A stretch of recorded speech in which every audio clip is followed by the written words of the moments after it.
bahagian accessibility iPhone lah. Yang pertama adalah reduce motion. Apakah itu reduce motion? Reduce motion ialah what are the reduce motion effect.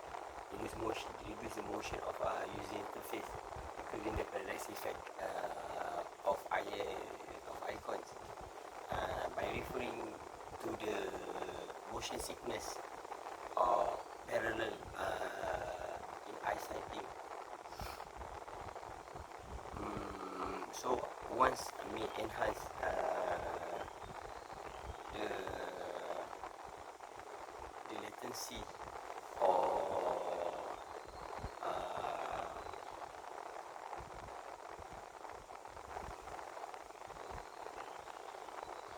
the pureness of seeing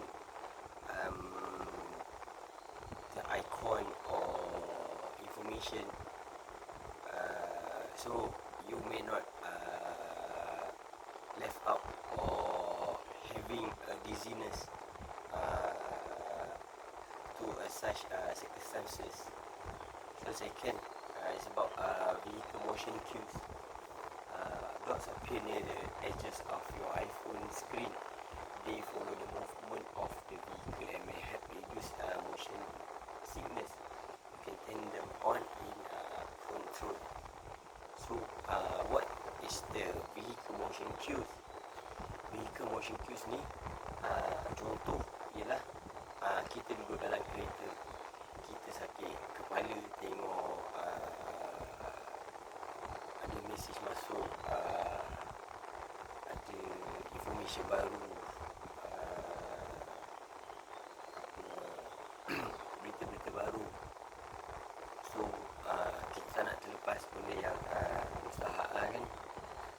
So kalau kita tak nak terlepas benda tu, kalau kita dalam kereta ke dalam kenderaan ke, boleh buka vehicle motion cues ni kalau nak membaca dalam perjalanan. Okay. Yang ketiga, dim flashing light. Video content that depicts repeated flashing and strobing light will be automatically dim. Contoh kat sini ialah kita kan tak suka bila ada cahaya flash, cahaya yang memantul mencerah dengan telus. So kalau kita tak suka macam tu, kita boleh buka dim flashing light. Lepas tu cuba ambil gambar, buka guna flash, ambil gambar, tengok dia punya flash tu dia makin malap ke ataupun dia makin cerah. So kalau dia makin cerah adalah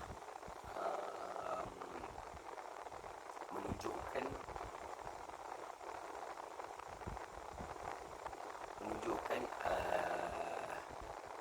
perlu ambil perhatian lah. So kalau dia strobe light macam tu, perlu diberi keutamaan.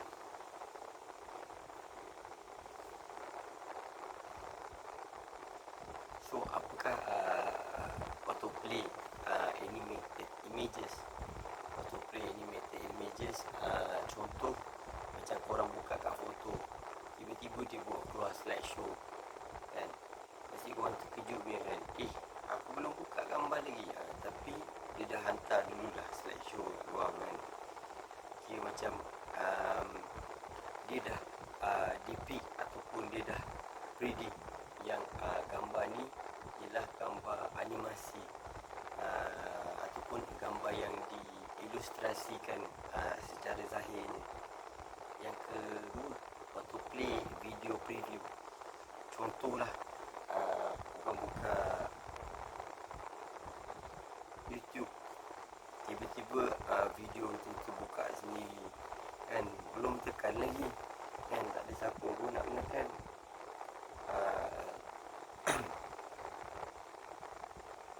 So kalau nak dia autoplay sendiri, tapi dia akan makan data, makan kredit lah kalau awak tak ada data kan. Yang ketiga, display message effect. Contoh message effect ni macam emoji ke, reply, respon icon kan. Contoh macam kita reply something, kita hantar hearts, kita hantar apa ni, hantar love ke kan. Contoh macam tu lah reply ni. Yang keempat ialah prefer non-blinking cursor. Prefer non-blinking cursor ni adalah biasanya ciri-ciri untuk orang tua kan. Kalau macam kita main laptop, main PC, kita nak tekan je hilang pula lah dia punya dot tu kan. Saya cakap dia mana pula dot ni pergi kan, takkan aku nak tekan skrin ni pula. Jadi terganggu lah. So kalau kita suka yang tertikus yang tidak bertindik kan, tertikus yang tidak malap, so kita boleh buka toggle benda ni on and just press on the preferred non-blinking cursor. Then korang dapatlah apa ni, tertikus yang tidak bertindik. Okay. Dan yang terakhir sekali macam tadi lah, limit frame rate. Limit frame rate ni ialah iaitu refresh rate tu sendiri. So let's say kalau phone korang tu ialah 60 frame per second ataupun 60 fps kan, so bermaksud kat situ dia hanya mencapai 60 gambar sesaat, dan bukannya 120 gambar sesaat.